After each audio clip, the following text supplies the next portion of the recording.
Tara Brown and the Swinging London Colour Revolution by Vic Jennam, Chapter 2. I've always been nature's son. I grew up on estates in the Irish countryside, first in my father's castle on the west coast, which I have no active memory of, and then with my mother and brother in wonderful Luggala, south of Dublin in the Wicklow Mountains. With its pond and hills and a beautiful house against the Wicklow woods, Luggala was my paradise. It had everything a boy could wish for: beauty, heights, danger and views, grass, moss and rock face, water, a beach and meadows, fish, game and birds, friends and foes, and nobody else. A magical environment that was equal parts real and invented. This was my Garden of Eden, where I learned to love nature and sat on my mountain top, looking down on my world and out over the hills towards invisible netherworlds. Loch Tay, as the little lake was called, was the mirror of my grandiose thoughts, always reflecting a measure of truth to be taken into account. I loved her for that, as I loved this place wholeheartedly. My paradise, I realized at young age, was keeping me sane. I would climb to the top of Mount Fancy, as it was known, every time I felt the need to be alone, which I often did and was easily accomplished. I would sit down close to the top, away from the inevitable winds at this height, and think of creation. God had not been in any way a nuisance in our household, as he still used to be in many Irish homes in the 1950s. So I certainly was not afraid of him. I also didn't need a God to believe in creation. Whether a billion years of happy accidents had got us here, or a superpower had simply imagined it, either way, the present result was of amazing beauty. Everything fit together. That was the message. And everything together was a message of love. In nature, all animals and plants who fight for survival have a keen understanding of each other's needs and are willing to accept fate. Most animals do not struggle long when they get hit by a predator. They accept death just before it hits them. I'd seen it happen many times. This charming 30-something man who used to visit my mother had told me about Darwin's theory and how everybody was using it. I was fine with that things develop slowly, but I couldn't turn away from the beauty all these accidents had created, both individually and in the way organisms interacted. When I sat on my rock, I could even see the hills roll on a sunny day. And I had at that age only just begun smoking a little and wasn't taking anything else, so it was not that I was high or something. I was in love with the world, with my island in this world, my mountain and Luggala. I loved their beauty. Luggala lay a good 200 yards away from the pond, backed up by a small wood. There were 3 wings, organized in a U of 2 floors. There was the main house, there was a corridor with gate leading to a second sunroom, there were the back rooms. The outside windows with their onion-shaped tops gave the building an Arabian feel, as if she were a white plastered brick tent. She was an 18th century folly which had stood the test of time and had always been loved by its residents, thanks to its eccentricity. Inside, each room in the main house had a distinct design. They were all exquisitely decorated by Mummy Darling, with matching furniture and scores of paintings and etchings by our beloved guests on the wall. Luggala was a dream house in which I lived a dream life, mostly of my own making. Whatever the mood I was in, usually different shades of sheer bliss, I would see the hallways and stairs and rooms as they fitted my play. In Luggala, nothing was real, except our fortune, which kept the dream alive. I was aware not all children lived like me, but I had no idea how their lives were. I did know most of them went to school, where they all became friends, as countless grown-ups kept telling me. Yet neither their stories nor the pictures I was shown could convince me of leaving paradise behind me for that. In the summer of 1953, when I was 8 years old, I was born on the 4th of March 1945, just inside the war that was raging elsewhere in the world, I started believing in my cool. When you're young and wealthy, as I was, nothing can really bother you except your own obsessions. And they were up to you, aren't they? From young age, I had witnessed how obsessions can both destroy and make a human. But I also learned that the cool ones held much better positions in the economy and at the dinner table. So I decided early on to let problems and hardship wash off me like water from oily skin and concentrate on the task ahead, which was being Terra, the one that everybody knew about. Terra is a Gaelic word meaning hill or star, and while I loved Mount Fancy, the place where I felt safest and strongest, the other meaning was to be my destiny. A star, a bright, shining example for people to emulate, not follow. I believed I had enough with the friends I made myself. I didn't need strangers pretending they knew me. Yet becoming that example meant that fame of some sort was inevitable. Well, let it come. My family had amassed sufficient wealth and standing to be unbothered by a young eccentric offshoot. Mummy Darling herself hadn't exactly been going through life unnoticed, and still at it. So I knew I could always count on her support whenever my more traditionally inclined father might deem my adventures somewhat off the mark. I was wise enough, though, not to make the word fame the centerpiece of my conversation. As so many of our esteemed guests had shown over the years, fame was a rather volatile commodity to invest in. Better make them sponsor my everyday happiness. I was 8 years old when I saw this truth in front of me, hovering in the air above the lake. From that day on, I had no other ambition, no desire, but to be an example for those who were less fortunate than me. I made a holy pledge to myself and the world around me that I would always share whatever I had, my toys, my fun, and if I may say so, my brilliant ideas. Equally, my future stardom would be shared with those who happened to be by my side. We were going to be a wonderful clan. It was totally clear to me, whatever it was that I wanted, I could only achieve it collectively. Without understanding why, I was quite sure of that. But first, I would have to learn.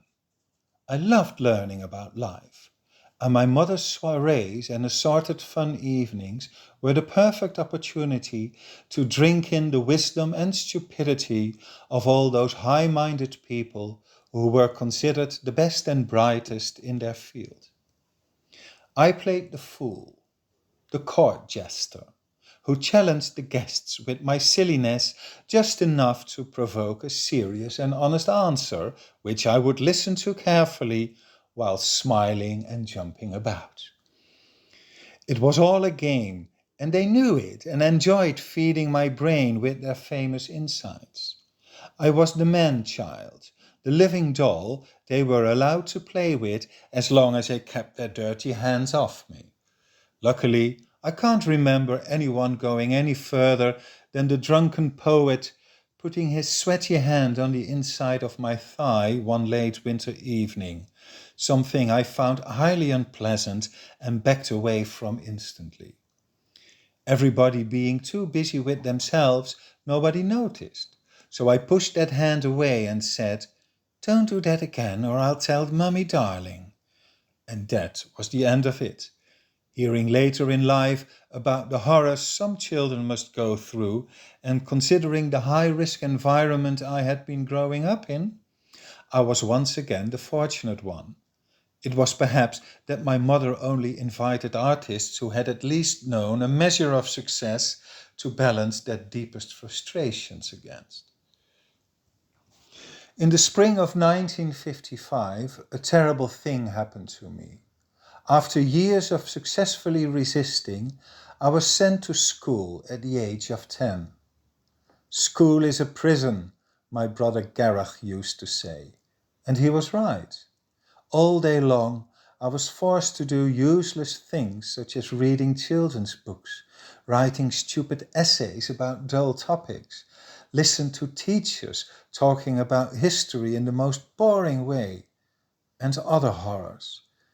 The only fun activity was sports, but even that the teachers managed to turn into a bore fest by forcing us to follow their stupid rules instead of letting us have some fun. Okay, cricket was bearable. At least we were outdoors and hitting the perfect ball was a matter of pride to all of us. Every morning after breakfast, Hamilton, our driver, had to drag me into Mummy's Rolls Royce, often still in my pyjamas, where I got dressed on the back seat.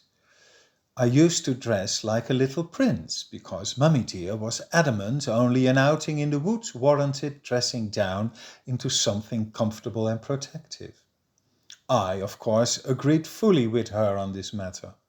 I loved looking smart, as it gave me a reason to see life as an ongoing party, and most of the times it was. Soon enough, I had to admit it wasn't Hamilton's fault that I had been sent to school. So I started making friends with him on the ride back home when I was often in a better mood. I wanted to know why our car ran so smoothly, and Hamilton was only too willing to fill me in.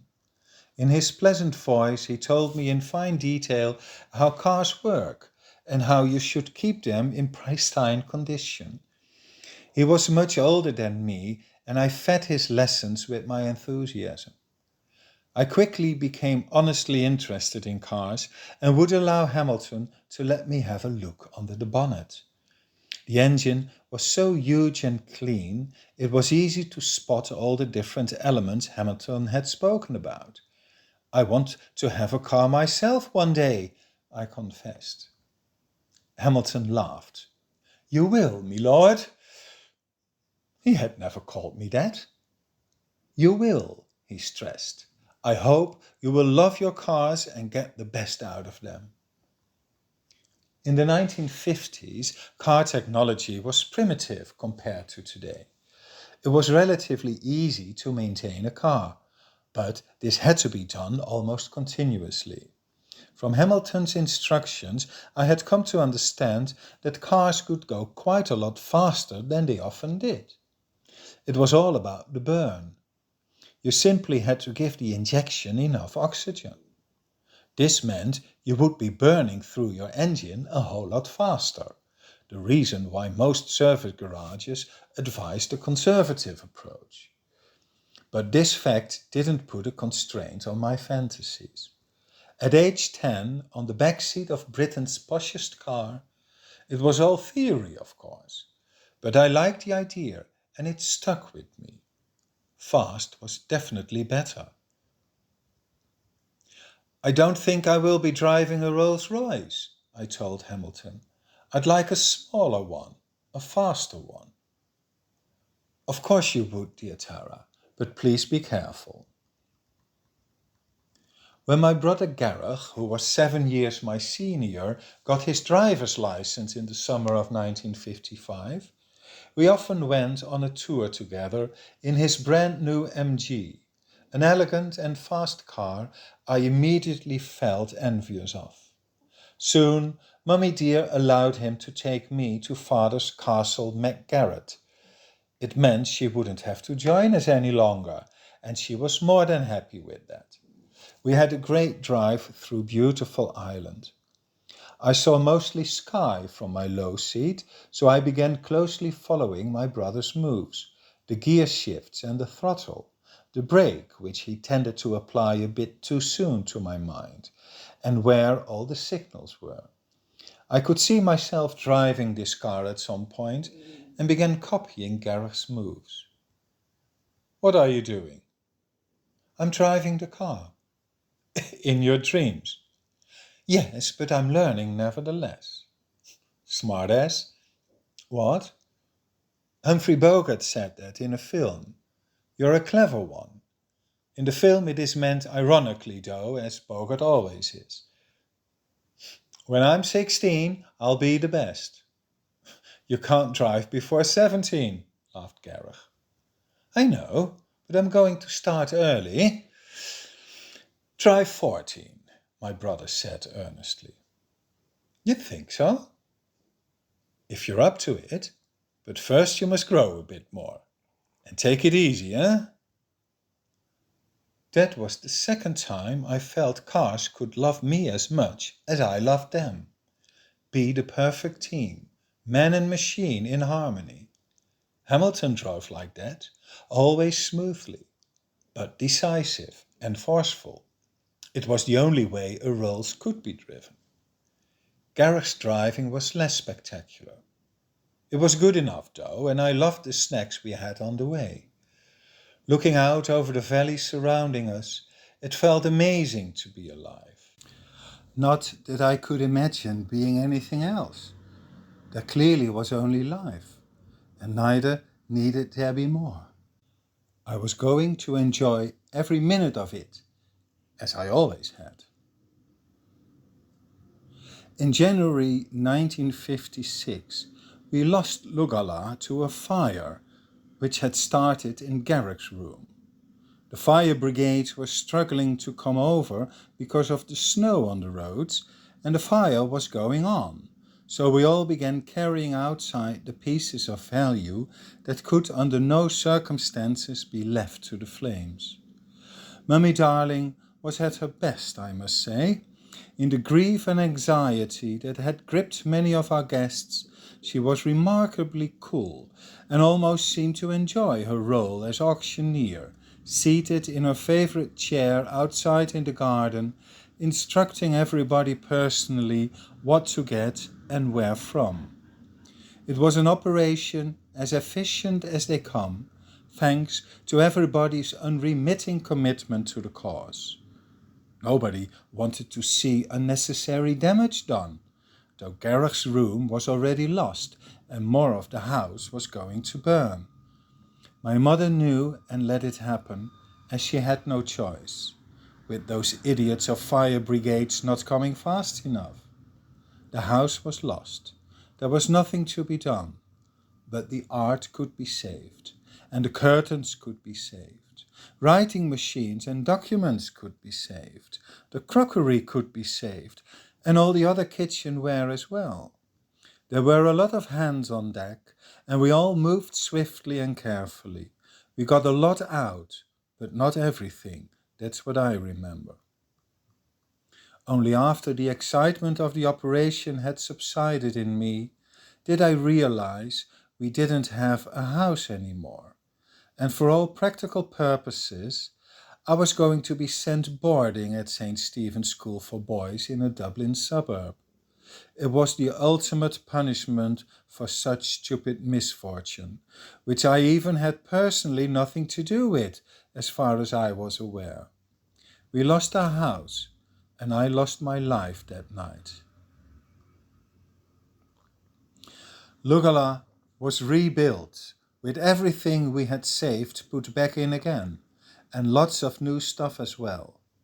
Of course, I managed to survive. I am a survivor.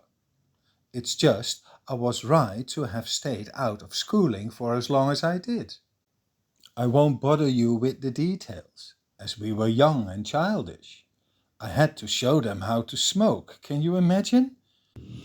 After the cruel punishment of school boarding, inflicted upon me by indifferent fate, was finally lifted, my parents wouldn't let up on their intentions of having me properly educated. I knew for sure I didn't want that. Dad suggested private tutoring, to get me ready for Eton, the school he had so much loved. And Mummy Darling found me Deacon, my private teacher, a solemnly speaking sweetheart of a man with delicate health, who was finalizing a novel about his adventures in the Swiss Alps, struggling to cope with tuberculosis. Deacon loved classical music, which he knew an awful lot about, with a soft spot for opera. We both quickly realized that music history would be so much more interesting and rewarding than the crimes of kings. I'll understand those rulers better when I know what was happening in their time, I justified myself, pretending to somehow still be preparing for the entrance exams. Deacon, who lacked any educational skills, accepted that we were never going to talk about the prescribed subjects and began telling me about his passion. He spoke so movingly and played so many different records that I inevitably built up an appreciation for the overall quality and for the composers who had made the most of the technology they had at their disposal. Bach had an organ, and Mozart often used his childhood spinet. They were not afraid to go well beyond the boundaries of acquired taste of their day, willfully facing rejection. Later generations had it easier. Nevertheless, Schubert and Beethoven each gave a big swing to the wheel, and then it exploded and everybody was composing. I liked Strauss as well. Wagner a bit too damning for my generally good mood. And of course Arnold Schoenberg. I was gobsmacked by atonal music. That ugliness could be so exhilarating. It was disturbing and magical, and often surprisingly harmonious. I delved into it for a while and then let go again. Overall, atonal was on the moody side. I needed uplifting music again. Mummy Darling's desire to remain relevant in the hip scene, also after she had become a multiple mother, I was her fourth child, Gareth and me fathered by Dom, and two siblings from a previous engagement, not only meant Luggala was full of famous strangers every weekend, but also that we would travel a lot, especially when spring was beckoning in the Mediterranean, while up here the dreary season was still very much on. We often went to Saint-Tropez and also visited Italy a couple of times. I liked Venice a lot. It was so different from other cities. It seemed like a fantasy, a dream in stone, as if the canals had no real function and were there just for the whim. I brought the possibility up in polite conversation once. It was considered fanciful by two French poets who didn't seem to always enjoy my big mouth. It can't, of course, be true, because we know the reason. It's recorded history, interrupted an abstract expressionist painter from Rome who was in town to paint the sunrise.